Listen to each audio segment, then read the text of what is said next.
Okay guys, we got a 2021 Range Rover Sport here. I'm going to show you how to use the global open and global close on the key fob. So you're going to take your key and you're going to hold down the unlock button to drop all four windows, and it's going to open the panoramic roof. So I'm going to hold it down.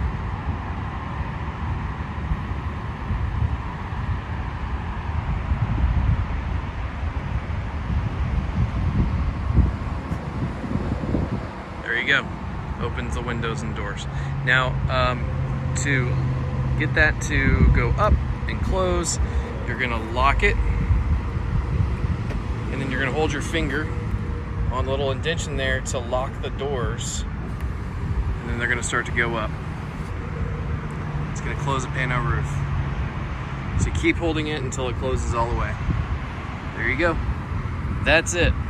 Now, to make sure that the settings in the heads up, like the display and the interactive driver display, are set so it can do this,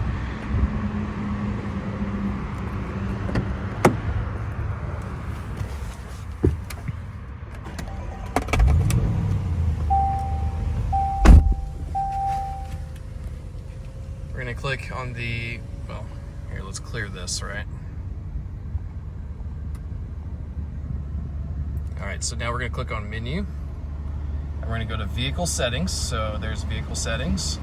We're going to go down to convenience features, and we're going to make sure that this Windows Global Open and Windows Global Close are checked. That's how you make sure that you can do exactly what I just demonstrated there for you. Thanks for watching. If you have any more questions, please let me know.